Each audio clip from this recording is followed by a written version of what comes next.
तो स्टार्ट किया जाए। पहला question, which of the following is the most accurate method या मोस्ट एक्यूरेट एस्टिमेट। ठीक है, तो जो डिटेल्ड एस्टिमेट होता है वो आपका क्या होता है, मोस्ट एक्यूरेट होता है। आपके जो एस्टिमेट्स होते हैं वो दो तरह के होते हैं, एक होता है अप्रोक्सीमेट, एक होता है डिटेल्ड। तो अप्रोक्सीमेट से क्या आता है, स्टार्टिंग का आइडिया लग जाता है हमें। ठीक है, ऑब्वियसली बात है, नाम में ही अप्रोक्सीमेट लगा हुआ है। इसको हम लोग प्रिलिमिनरी आइडिया भी बोलते हैं। इसमें कई सारे मेथड है, जैसे प्लिंथ एरिया मेथड है, क्यूबिकल रेट मेथड है, यूनिट रोड मेथड है, एंड सो ऑन। डिटेल में क्या होता है, टोटल क्वांटिटी बेस्ड होता है ये। ठीक है, टोटल क्वांटिटी के बेसिस पर हम लोग इसको करते हैं। Next question,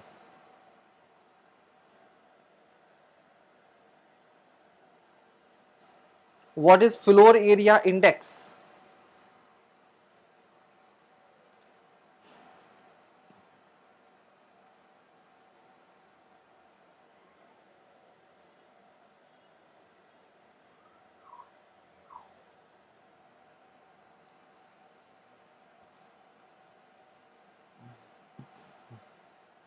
what is floor area index.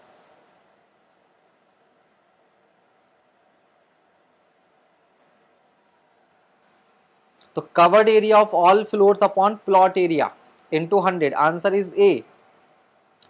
जैसे आपने देखा होगा, तो जैसे आपका प्लॉट क्या है, आपके पास मान लीजिए 100 बाई 100 का प्लॉट है, फिट में हम बात कर ले अगर मान लो, ठीक, तो मान लीजिए 100 बाई 100 का आपके पास एक प्लॉट है।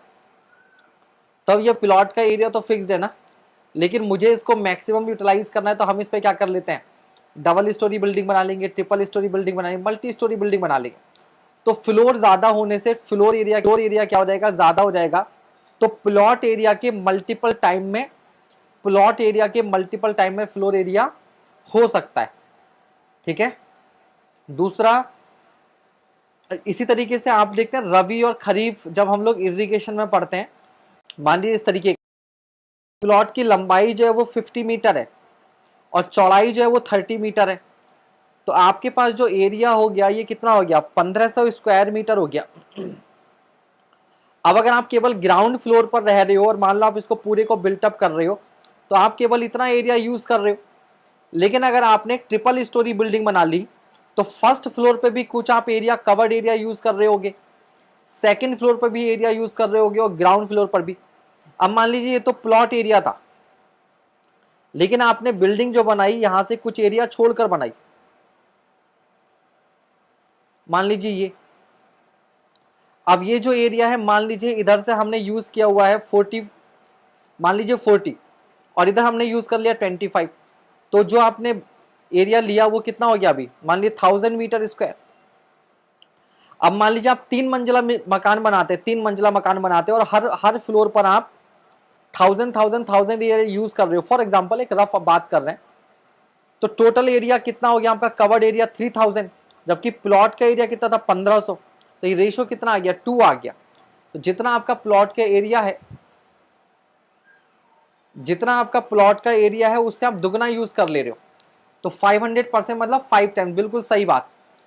सर आजकल तो मल्टी लेयर फार्मिंग भी हो रही है, बहुत कुछ हो रहा है भाई, बहुत कुछ हो रहा है। अभी ठीक है क्या, बफरिंग हुई थी, बफरिंग सफरिंग हो रही है, बफरिंग अभी ठीक है क्या, अभी ठीक है क्या, बफरिंग की सफरिंग।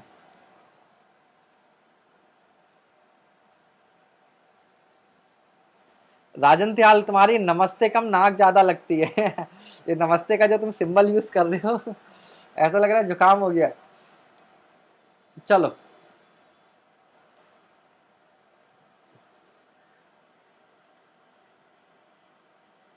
क्लियर है, परफेक्ट, कोई दिक्कत। चलिए आगे बढ़ते हैं। तो plot area, plinth area, carpet area, floor area, ये सब आपको मालूम होना चाहिए। नेक्स्ट क्वेश्चन,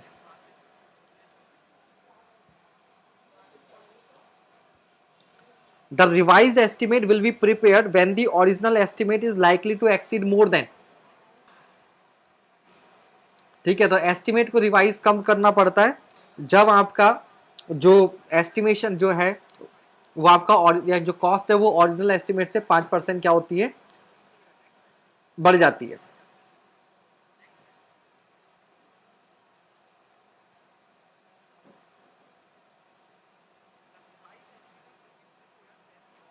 ठीक है, चलिए अगला सवाल।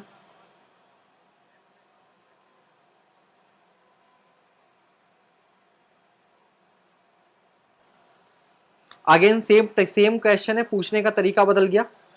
इस बार कह रहे हैं type of estimate required if there is change amounting to more than 5% of the original value due to price hiking और change in specification but does not include any major change in structural design is called.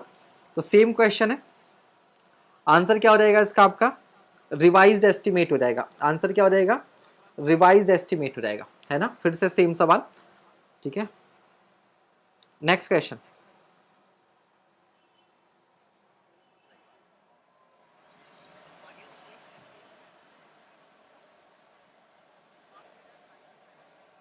Next question पढ़िए। In case of big projects a certain amount to the extent of about 1.5 to 2% the estimated cost is provided in the estimate as। इसका answer क्या होगा आपका? इसको इसको कहते हैं work charge establishment. किसी भी वर्क को स्टार्ट करने से पहले कुछ इनिशियली खर्चा करना पड़ता है, ठीक है। सुपरवाइजर्स हैं, गार्ड है, चौकीदार है, ठीक है।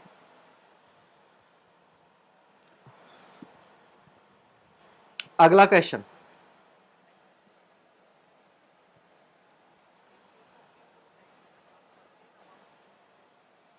What is estimate? What is estimate?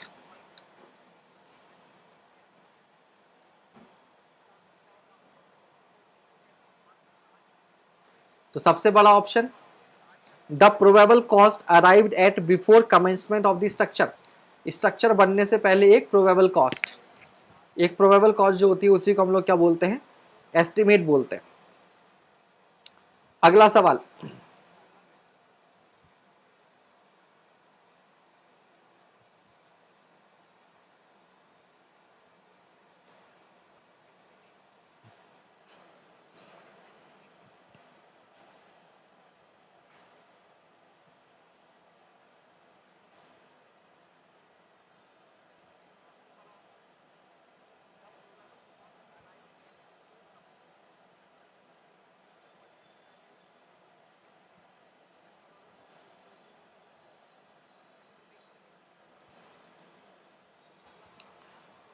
ठीक है।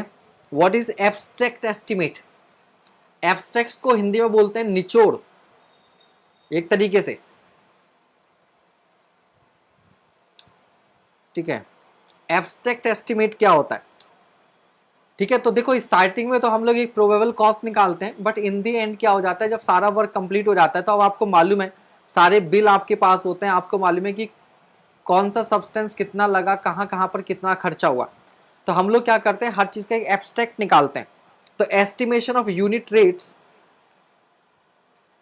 ठीक है, एस्टिमेशन ऑफ यूनिट रेट्स, नहीं ये नहीं है, एंड पावर कट इसी के साथ में। Estimation of cost of various items of work, ठीक है। आंसर क्या हो जाएगा इसका? सी हो जाएगा आपका, ठीक है। जितने वेरियस आइटम्स थे, जितने भी आइटम्स हैं, एब्स्ट्रैक्ट एस्टिमेट कोई अलग से एक एस्टिमेट नहीं है, ये एक लास्ट एक स्टेप है, ठीक है। आप यहां पे पढ़ सकते हो, ये क्या है? Abstract estimate, it is actually last thing और method to do in the completion of detailed estimate, so it is a part of detailed estimate, ठीक है। All the rates as well as the quantities of every type of work item is made in the abstract form in this, ठीक है। तो यार आप सोचो ना, आप मान लो मैं ये कहता हूं कि आपको जैसे सपोज करो एक कंप्यूटर बनवाना है अपने लिए, एक पीसी आपने बनवाना है, आप बना बनाया पीसी नहीं ले रहे, आपने एक पीसी बनवाना है। तो आप गए शॉप पर, आपने बोला कि भाई मुझे पीसी बनवाना है, एक तो वो लेगा अच्छा इतने का मॉनिटर, मतलब इसमें ना आप अपनी तरफ से ले सकते हो, मॉनिटर आपने अपनी पसंद का ले लिया, प्रोसेसर अपनी पसंद का ले लिया, ठीक है। और इसमें जो अदर कंपोनेंट थे, रैम अपने हिसाब से रख ली। तो आपने पहले एक रफ आइडिया लिया कि भाई हाँ कितने का बन सकता है, उसने बता दिया 30,000 का बन सकता है, ठीक है। बट लेकिन उसने 30,000 इनिशियल आइडिया था, एक्चुअल में वो बना 35,000 का। तो आप सोचोगे ये 5,000 एक्स्ट्रा कैसे लगेगा, तो आप क्या करोगे, आप उससे पूछोगे अच्छा भाई मॉनिटर कितने का लगा, इसका प्रोसेसर कितने का लगा, ग्राफिक्स कार्ड कितने का लगा, कीबोर्ड कितने का आया, एक एक चीज का है। अब उनसे क्या कर सकते हो आप, एग्जैक्ट कॉस्ट सब लिखकर और फिर उनको ऐड कर लोगे, ऐड कर लोगे। हाँ वही असेंबलिंग।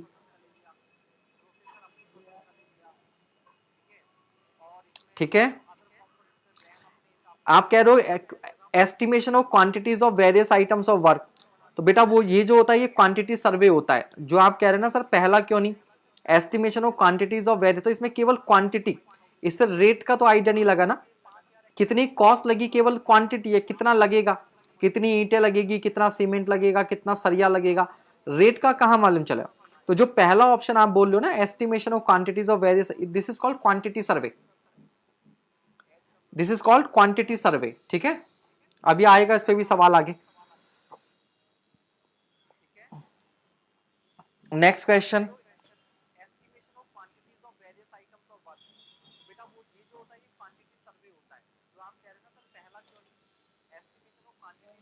नेक्स्ट क्वेश्चन कीजिए।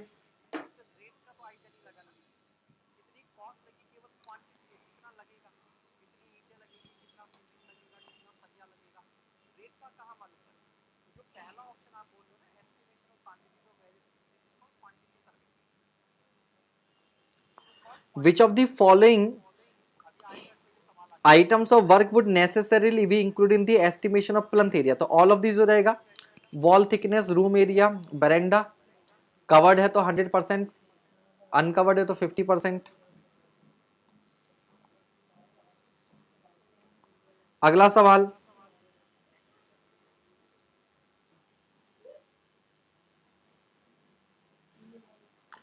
For calculating floor area, area of balcony is considered up to,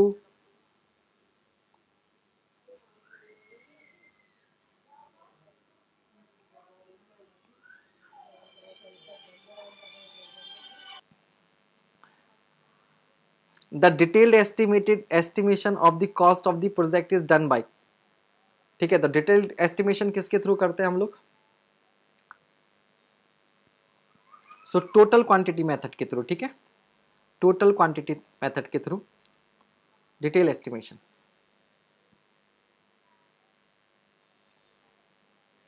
next question,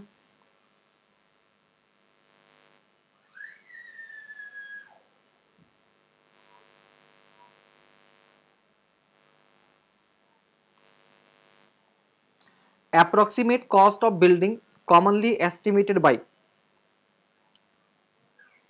तो इस बार आपसे क्या है, अप्रोक्सीमेट एस्टिमेशन का पूछा हुआ है, अप्रोक्सीमेट का।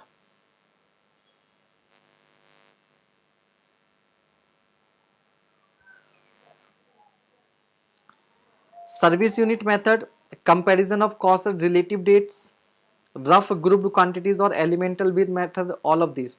तो सारी मेथड यूज कर सकते हो आप, सारे ही मेथड यूज कर सकते हो।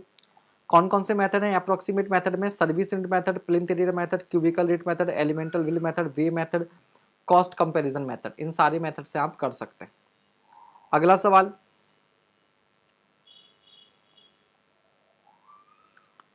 विच of the following is the most correct estimate, detail estimate, दोबारा रिपीट हो गया, बताने की जरूरत नहीं है। अगला सवाल, the most reliable estimate, detailed, preliminary, plinth area, none of these. तो मोस्ट रिलायबल अगेन क्या हो जाएगा, डिटेल्ड एस्टिमेट हो जाएगा, तो इसको करने की जरूरत नहीं है। अगला सवाल, अगला क्वेश्चन,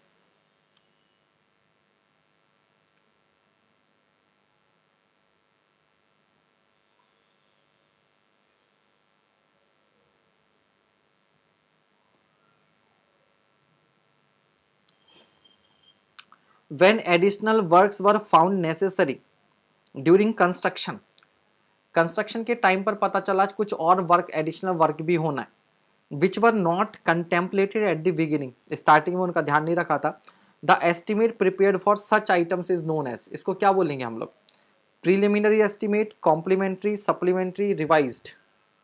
क्या आंसर होगा इसका, इसका क्या आंसर होगा, तो सप्लीमेंट्री। आप चीजों को क्या कर रहे हो, सप्लीमेंट कर रहे हो, क्या कर रहे हो, सप्लीमेंट कर रहे हो। ठीक है, जो पहले नहीं थे उनको बाद में। अगला क्वेश्चन,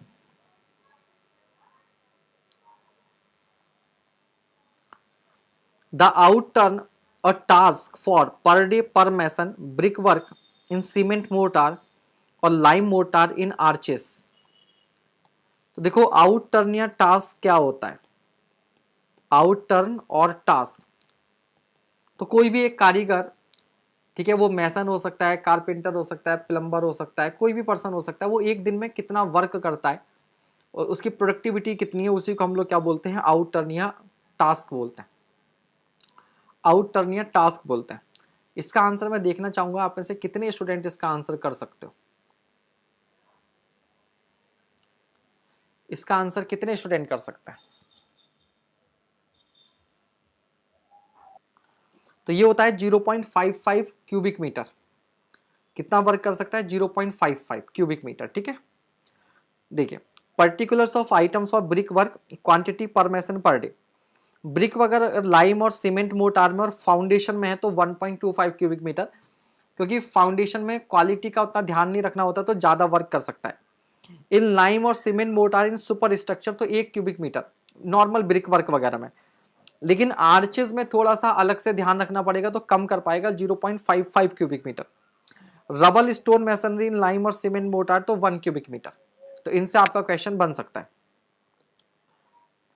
बाकी ये मैं टेबल है, ठीक है, ये आपको दे दूंगा, पहले नोट्स में दी गई है, इसको मैं इंक्लूड कर दूंगा आज की पीडीएफ में, ठीक है।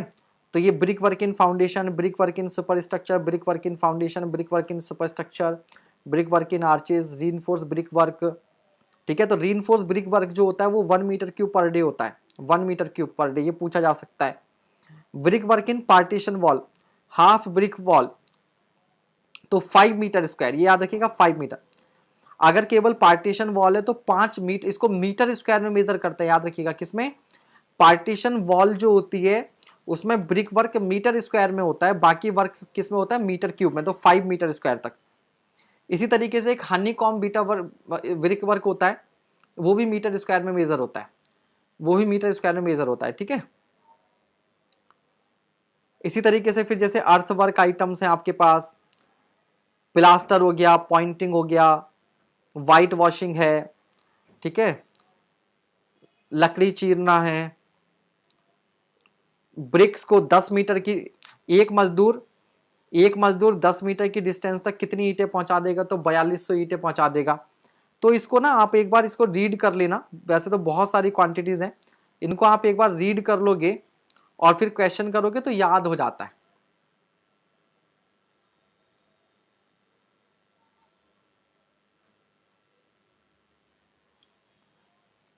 नेक्स्ट क्वेश्चन,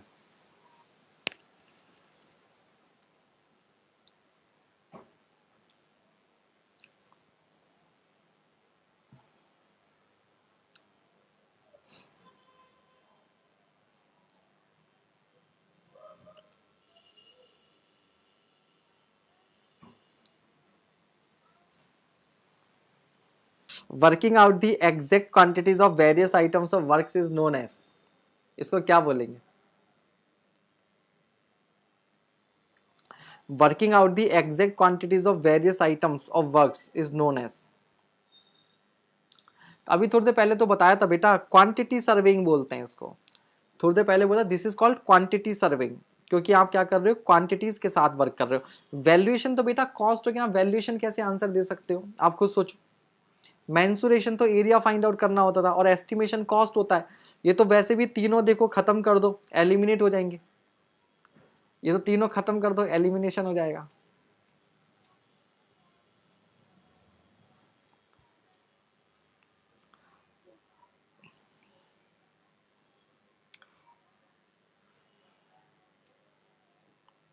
अगला क्वेश्चन,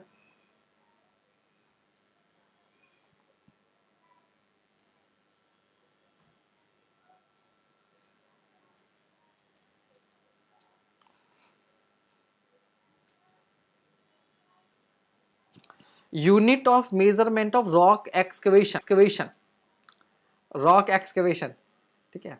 यार खुद सोचो, रॉक एक्सकवेट कर रहे हो तो किस में करोगे, क्या आप रॉक का एरिया निकाल सकते हो, पहली बात तो ये, और ये एरिया निकाल सकते हो, रॉक को क्या सेंटीमीटर मीटर में नापोगे, भाई जितनी जगह से निकाला रॉक को उतने का एरिया एरिया मेजर कर, वॉल्यूम मेजर कर लो मीटर क्यूब में, क्या हो जाएगा मीटर क्यूब।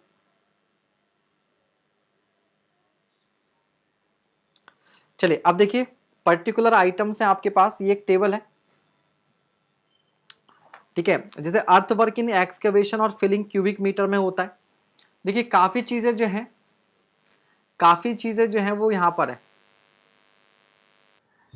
ठीक है। अब यहां पर ध्यान दीजिएगा, तो बेटा ये जो है आपका जो ये कॉमन सेंस वाली बात है कि अर्थ वर्क आप एक्सकेवेशन में क्यूबिक मीटर में करोगे, concrete work in foundation lintel slab छज्जा क्यूबिक मीटर में करोगे, डीपीसी जो होती है इसका ध्यान रखिएगा स्क्वायर मीटर में करते हैं, तो इन चीजों को थोड़ा सा विशेष अलग से ध्यान दे लीजिएगा। ब्रिक वर्क इन फाउंडेशन प्लिंथ सुपर स्ट्रक्चर ये क्यूबिक मीटर में होता है। Shutters of doors and Windows, shutters of doors and Windows इसको अभी देखते हैं क्यूबिक मीटर है या स्क्वायर मीटर है, ठीक है। Steel reinforcing bars in RCC ये किलोग्राम में या क्विंटल में होता है, इसको ध्यान रखिएगा आप लोग। रिवेट्स बोल्ट्स नट्स ये मेरे ख्याल से शान ने पूछा था, शान मिराज ने लास्ट टाइम जब मैं पढ़ा रहा था, तो ये मेरे ख्याल से ये रिवेट्स, ठीक है, आयरन ग्रिल क्विंटल में, RCC RB slab cubic metre में, लीन कंक्रीट स्क्वायर मीटर में, AC sheet roofing square metre में, प्लास्टरिंग स्क्वायर मीटर में, फ्लोरिंग वर्क स्क्वायर मीटर में, स्टील वुडन ट्रस नंबर में, rain water pipe running metre में, cornice running metre में।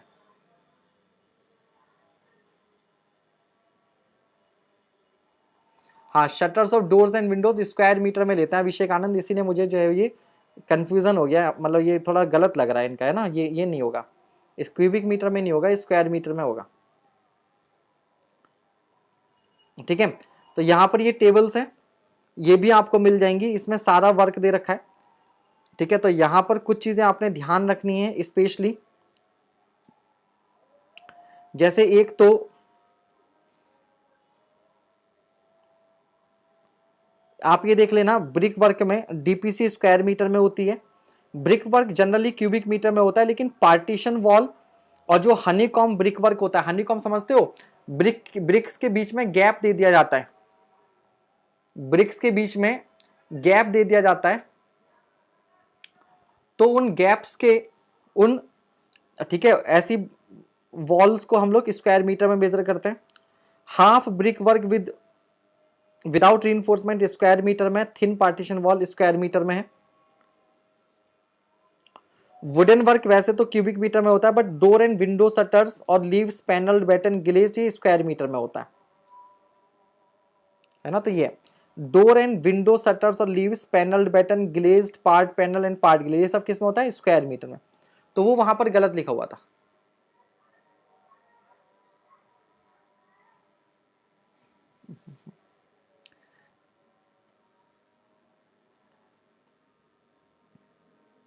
ठीक है बच्चे, चलिए तो आगे बढ़े, नेक्स्ट क्वेश्चन करते हैं।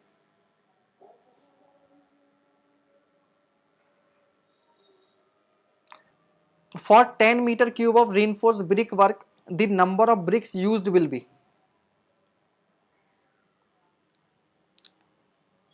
For 10 meter cube of reinforced brick work, the number of bricks used will be. तो 1 मीटर क्यूब में आपको मालूम है 500, तो इतने में कितने रहेंगी 5000 आ जाएंगी, इतने में कितने रहेंगी 5000, है ना। चले अगला क्वेश्चन,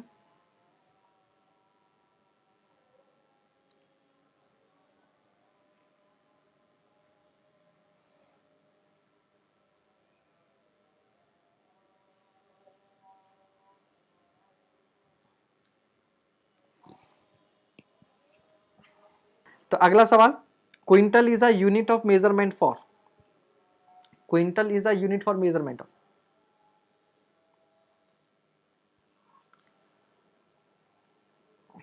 तो क्विंटल में हम लोग क्या करेंगे, एक्सपेंडेड मेटल वायर नेटिंग नहीं, इसको मीटर स्क्वायर में लेते हैं, रोलिंग शटर्स मीटर स्क्वायर में, mile steel reinforcement of RCC works, mile steel reinforcement of RCC work इसको आप किस में लोगे, क्विंटल में, इसमें किसको इसमें क्या, इसको आप लोगे, ठीक है। चलिए अगला question, the earth work quantities are calculated, earth work,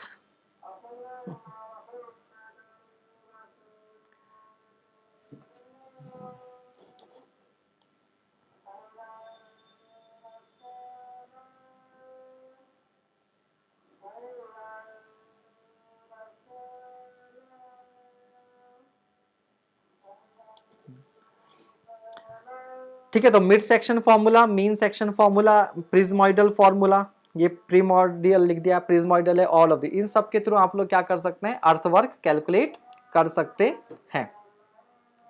next question,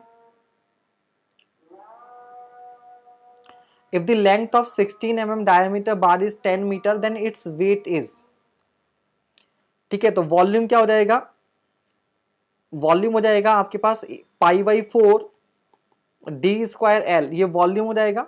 volume को डेंसिटी से मल्टीप्लाई कर देंगे तो मास आ जाएगा, और इसको हम लोग g से मल्टीप्लाई कर देंगे तो w आ जाएगा।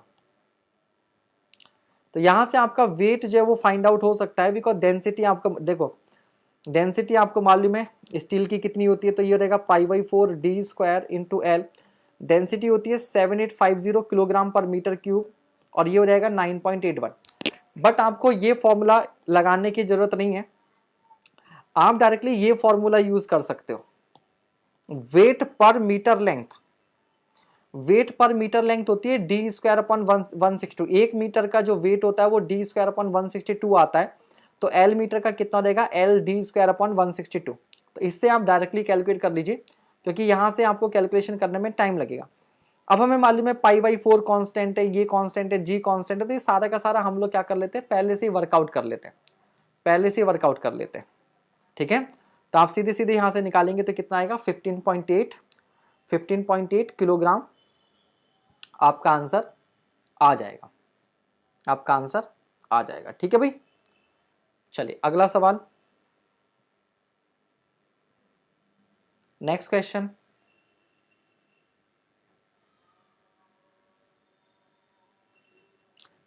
अगला question, the quantum of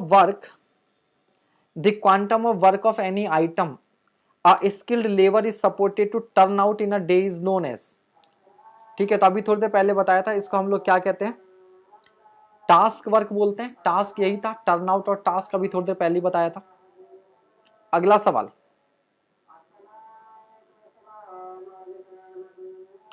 the unit of measurement for concrete work in RCC, RCC में जो कॉन्क्रीट वर्क करोगे वो आप किस में करोगे, क्यूबिक मीटर में करोगे, क्यूबिक मीटर में। अगला सवाल, in building estimate cornice are measured in, अभी आपको एक टेबल बताई थी उसके लास्ट में कॉर्निस ही था, ठीक है। कॉर्निस क्या होता है, पीओपी के थ्रू कॉर्नर वगैरह उनको ऑर्नामेंटल वर्क कर देते हैं, तो इसको हम लोग किस में मेजर करते हैं, जल्दी बताइए, कॉर्निस को किस में मेजर करते हैं हम लोग, तो कॉर्निस को हम लोग मेजर करते हैं रनिंग मीटर में, रनिंग मीटर में, ठीक है, ठीक है। तो work consist linear measurements involve length like cornice, fencing, hand soil, hand rail होगा ये, bands of specified width etcetera are expressed in running metre, वो मार्बल की पट्टी लगाते हैं वो भी। Works consist aerial surface like white washing, plastering in square metre, like volume contents earthwork, cement, concrete in or in cubic metre. Single unit work जैसे door हो गया, विंडो हो गई, इनको हम लोग नंबर में मेजर कर सकते हैं, इनको हम लोग नंबर में मेजर कर सकते हैं। अगला क्वेश्चन, ये बहुत इंपॉर्टेंट क्वेश्चन है आप लोगों के लिए, दिस इज इंपॉर्टेंट क्वेश्चन, फटाफट कर दीजिए, बल्कि ये तो आपको रटा हुआ होना चाहिए, ये क्वेश्चन तो आपको रटा हुआ होना चाहिए। 1 2 4 और 1 1.5 3, 1 1.5 3, इसके लिए भी आप कैलकुलेशन कर लो तो बढ़िया है।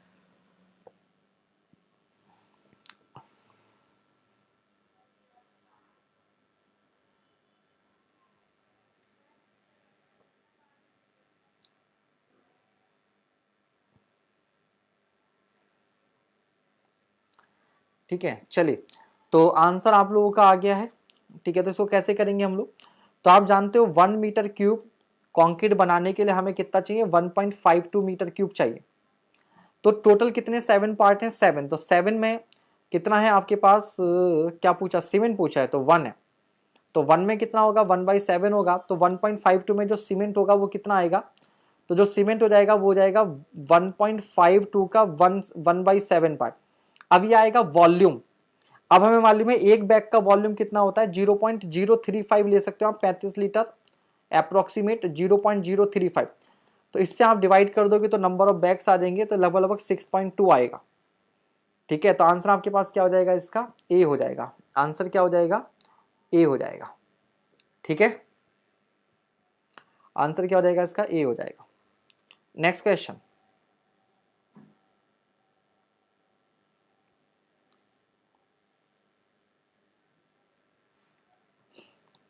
measurement for different kind of work is defined and carried out as per IS code। तो IS 456, IS 475, IS, ठीक है, इसका आंसर जो है वो आपका है IS 1200। इसका जो आंसर है आपका ये है IS 1200 1974, measurement for different kind of work.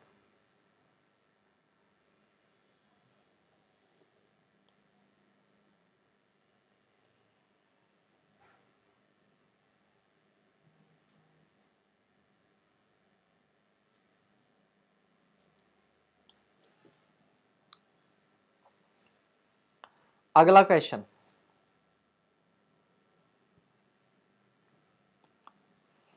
which of the following is not applicable in contracts as far as security deposit is concerned। Security deposit के बारे में, सिक्योरिटी डिपॉजिट के बारे में कौन सी बात लागू नहीं होती। अब amount depends on tendered amount, सही बात है ये, तो इस पर तो डिपेंड करेगा। रिफंडेबल आफ्टर मेंटेनेंस पीरियड, ये भी सिक्योरिटी डिपॉजिट रिफंडेबल होता है। Amount can be withheld from any other contract with the same client, ये चीटिंग हो जाएगी, ये चीटिंग हो जाएगी। यहाँ पर एथिकल ये रहता है कि मान लीजिए आपका एक ही पर्सन, मान लीजिए LG कंपनी है, अब LG आपके पास वॉशिंग मशीन भी बना रही है और फ्रिज भी बना रही है, ठीक है। तो इसकी वारंटी भी 1 साल है, नहीं इसकी वारंटी मान लीजिए 2 ईयर्स है, और इसकी वारंटी आपके पास 1 ईयर है, ठीक है। और अभी आपने क्या किया है, दोनों का मान लीजिए आपने वॉशिंग मशीन का फुल पेमेंट कर दिया और फ्रिज का फुल पेमेंट नहीं किया। तो आप ऐसा नहीं कर सकते कि अगर वॉशिंग मशीन खराब होगी तो आप फ्रिज का पैसा उधर काट लोगे, ठीक है। तो यानी कि यहाँ पर जो दो डिफरेंट कॉन्ट्रैक्ट होते हैं, एग्जाम्पल खैर शायद उतना बढ़िया नहीं बना। तो यहाँ पर क्या है, अगर आपके एक ही कंपनी से 2 कॉन्ट्रैक्ट हैं तो वो दोनों डिफरेंट माने जाएंगे। जैसे मान लीजिए मैं हूं, अभी मैं आपको एस्टिमेशन की क्लास चल रही है, और मान लीजिए मैं ही बाद में आपको FM करवाऊं, तो आप ये एज्यूम करके चलो एस्टिमेशन वाले सर अलग हैं, FM वाले सर अलग हैं। ये नहीं कि एस्टिमेशन की क्लास में FM के क्वेश्चन पूछने लगे आके बीच में, दोनों को बिल्कुल डिफरेंट ट्रीट करना है आपने, ठीक है। तो आंसर क्या हो जाएगा, सी हो जाएगा।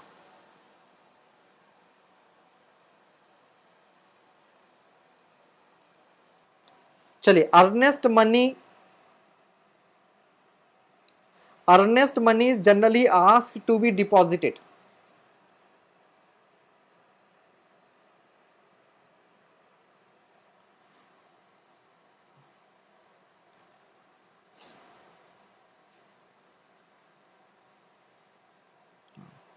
ठीक है, देखिए, earnest money is generally asked to be deposit at the time of purchase of tender document, at the time of submission of bid, यही इसका आंसर है। At the time of submission of bid, इस समय पर जो पैसे दिए जाते हैं वो अर्नेस्ट मनी होती है, ठीक है। इसका आंसर इस बार सी नहीं है।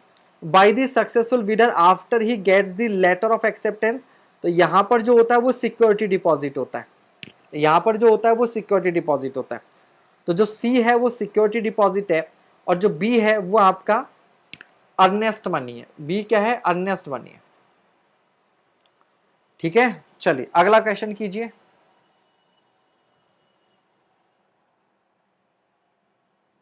अगला क्वेश्चन कीजिए।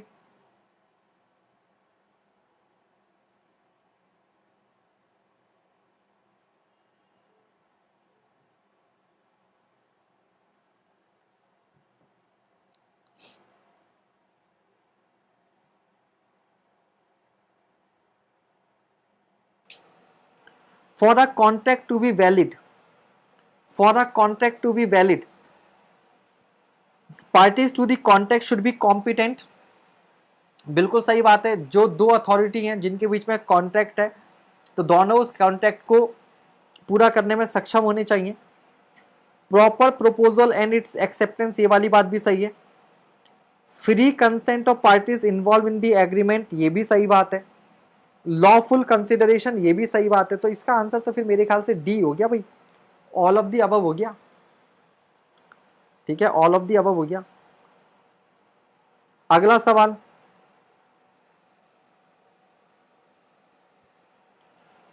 while submitting a tender the contractor is required to deposit some amount with the department as guarantee of the tender known as, while submitting a tender, ठीक है बताइए।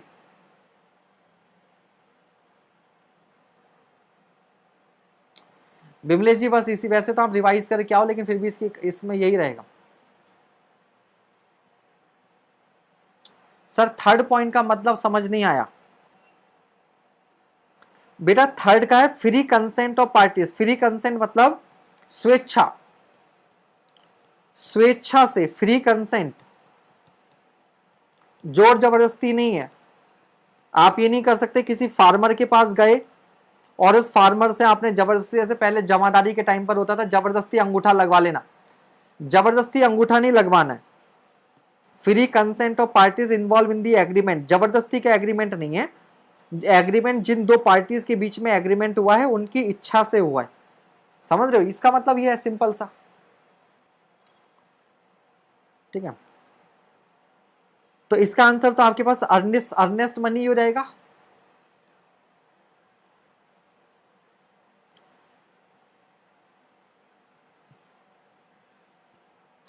The system in which the owner requires land, prepare drawings and estimation, and the contractor execute the work, operate and collect a fee from the users till the full cost is realized is known as, तो इसको boat बोलते हैं।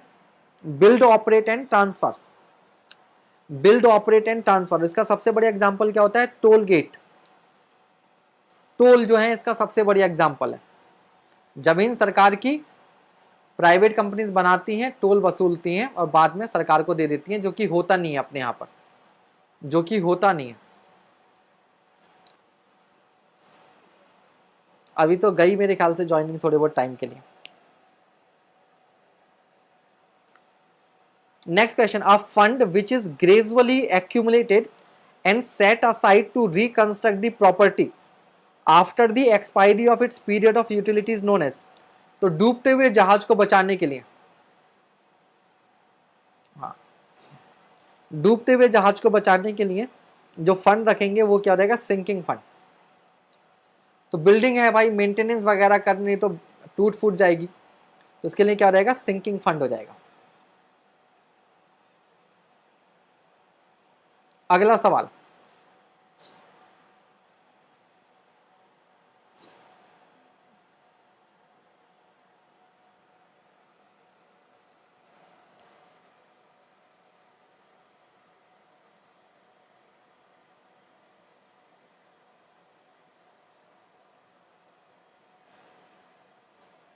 The excavation exceeds 1.5 meter in width and 10 square meter in plan area with a depth not exceeding 30 centimetre.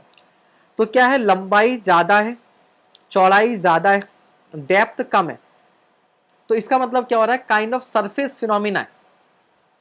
ये kind of क्या है, surface phenomena. Plate dimension होती है ना, थिकनेस कम होती है, लंबाई चौड़ाई ज्यादा होती है, तो इसको हम लोग क्या बोलेंगे, सरफेस एक्सकेवेशन बोलेंगे। ठीक है, तो इसमें आप इसको सीधे सीधे मीटर स्क्वायर में मेजर कर लोगे, वॉल्यूम की जरूरत नहीं है, आप ऐसा समझ सकते हैं।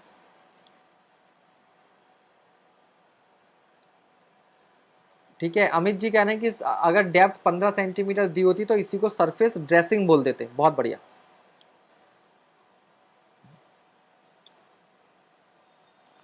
अगला सवाल, अगला सवाल,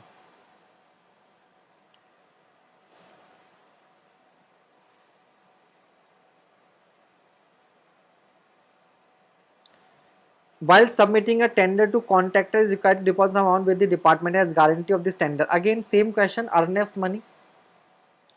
अगला सवाल,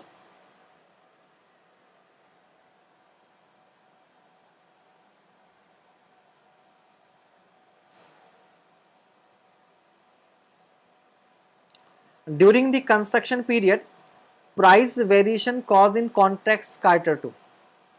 ठीक है भैया, एक प्राइस वेरिएशन की क्लॉज ऐड कर दी जाती है, ये क्यों करते हैं? तो contracts cater to variation in cost of materials and labour elements, rate of inflation, variation in total cost of project on an ad hoc basis, increase in rates of only important material। तो answer क्या हो जाएगा इसका? ए ही हो जाएगा, variation in cost and labour element. ठीक है, तो समय के साथ मेटल की कॉस्ट कम ज़्यादा हो सकती है, लेबर महंगी हो सकती है। जैसे इस समय कोरोना की वजह से कुछ जगह पर लेबर कम हो जाएगी, कहीं मेटल नहीं मिल रहा होगा, तो उसके लिए हम लोग ये क्लॉज लगा देंगे।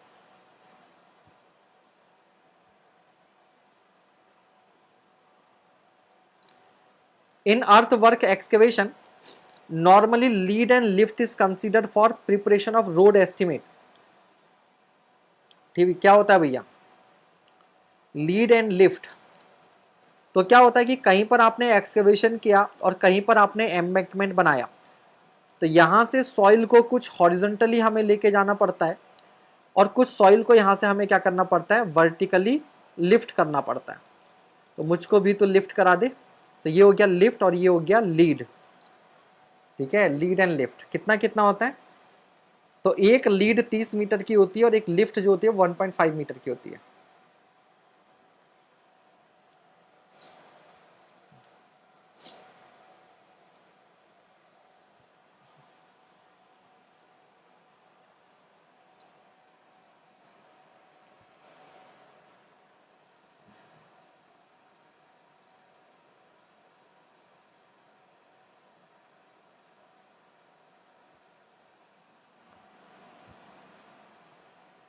अगला क्वेश्चन,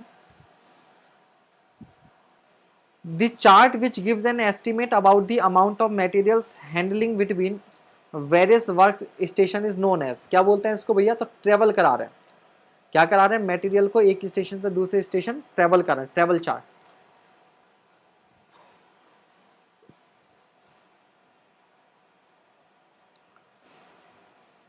नेक्स्ट क्वेश्चन,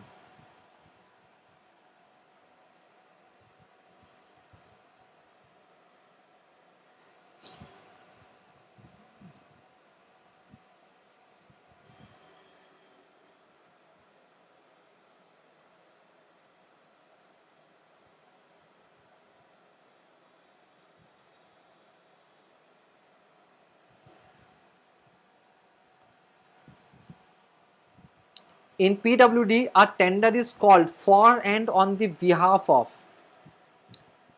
ठीक है, क्या आंसर होगा इसका? तो governor of the state, governor of the state. ठीक है, तो for and on behalf of the governor of the state. अगला सवाल, normal interval of lift in estimation and quantity survey of earthwork is. तो lift अभी हमने पढ़ा था कितना, 1.5 metre.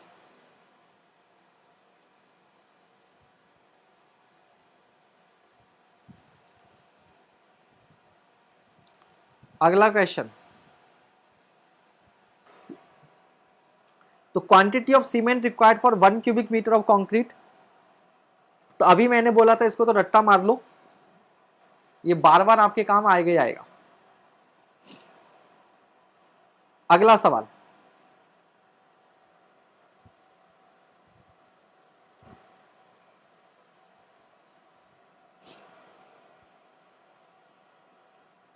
What is the first step for the approval of work. Work approval के लिए पहला स्टेप क्या रहेगा? तो एडमिनिस्ट्रेटिव अप्रूवल, प्रशासनिक अनुमोदन चाहिए होगा। तो सबसे पहले administrative approval, then expenditure sanction, then technical sanction, then appropriation of fund, reproportion of fund, then lapse of sanctions. ठीक है, ये सारे स्टेप्स होंगे अलग अलग और इसके बेसिस से फिर आप आगे वर्क कर सकते हैं। अगला question,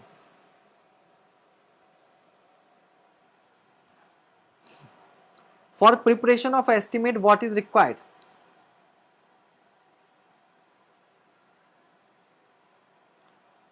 for preparation of estimate what is required, estimation के लिए क्या क्या चाहिए? Specification, rate of items, drawings, all of this. तो आंसर क्या होगा? All of this. अगला question,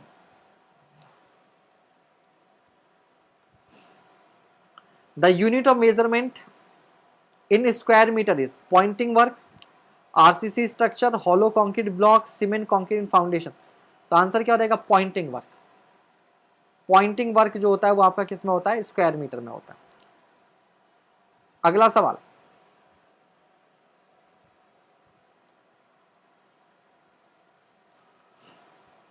the total length of bar having hook at both ends. ठीक है, दोनों एंड पर जिसमें हुक होगा उसको लेंथ कितनी लेते हैं? L plus 18D, L plus 18D। अगला सवाल थोड़ा जल्दी जल्दी करते हैं, नंबर ऑफ क्वेश्चन थोड़े ज्यादा कवर हो जाएंगे। The covered area of a building measured at the floor level is called, सबको मालूम होता है, प्लिंथ एरिया बोलते हैं इसको। The covered area of a building measure at the floor level is called plinth area. अगला क्वेश्चन,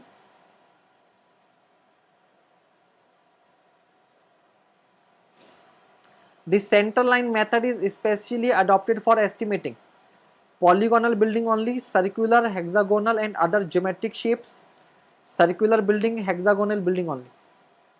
तो circular, hexagonal या अदर ज्योमेट्रिक शेप जो होंगी उनके लिए सेंटर लाइन मेथड जो है वो आपका बेस्ट होता है। सेंटर लाइन मेथड जो है वो बढ़िया रहेगा। अगला क्वेश्चन,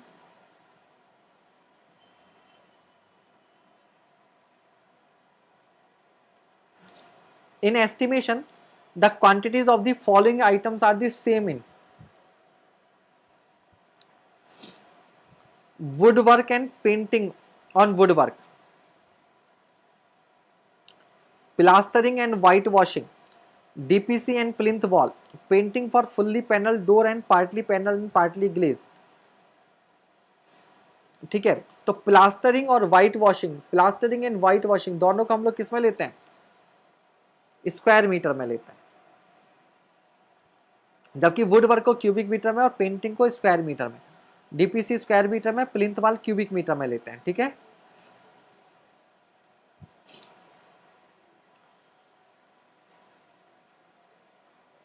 अगला सवाल,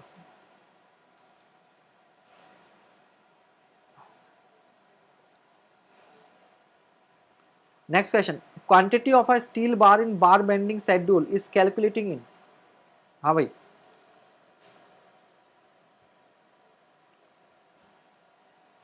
मीटर में, ग्राम में, number two full length steel rods kilogram में। तो वैसे क्विंटल में रहते हैं, लेकिन जहां क्विंटल नहीं होगा तो किसमें कर दोगे? किलोग्राम में कर दोगे। किसमें कर दोगे? किलोग्राम में कर लोगे। अगला सवाल,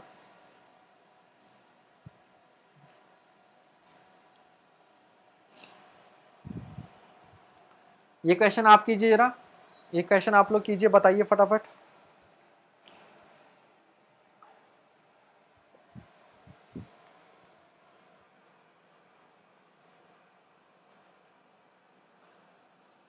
क्वेश्चंस तो बहुत हैं अभिषेक जी, बस टाइम है अभी 5-10 मिनट और कर लेते हैं, 5-10 सवाल और कर लेते हैं। 50 प्लस क्वेश्चन हमारे हो गए हैं, 60 क्वेश्चंस कर लेते हैं कम से कम। The plinth projection for the wall is calculated as, what is plinth projection? Plinth projection क्या होता है? तो इसका आंसर होगा A, half the difference between width of plinth and width of wall. तो डायग्राम देख लीजिएगा, ये प्लिंथ है और इसके ऊपर ये वॉल है, तो ये प्रोजेक्टेड एरिया हो गया। तो प्लिंथ अगर कैपिटल बी है और वॉल अगर स्मॉल बी है, तो ये डिस्टेंस दोनों साइड में कितना बचा? Capital B minus small B. तो बाहर का ये जो प्रोजेक्शन होगा वो कितना होगा? बी माइनस बी अपॉन 2 होगा। यही हो जाएगा। अगला question,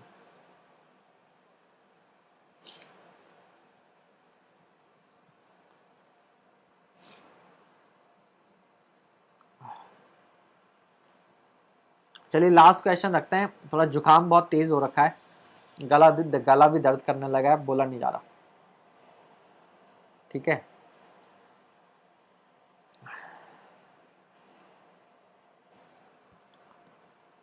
deduction for openings in measurement of plastering is not done if the area of the opening is, ठीक है। तो आप प्लास्टरिंग कर रहे हो और यहां पर एक ओपनिंग है, तो मान लीजिए अगर ये वॉल 3x3 की है, तो आप ऐसा नहीं करेंगे कि 3x3 मीटर स्क्वायर में से इसको डिडक्ट करेंगे कॉस्ट के लिए, इसको इंक्लूड कर लोगे यार। कब? जब ये एरिया अगर 0.5 मीटर स्क्वायर से कम है। अगर ये 0.5 मीटर स्क्वायर से कम है तो आप कोई डिडक्शन जो है वो नहीं करेंगे, ठीक है। चलिए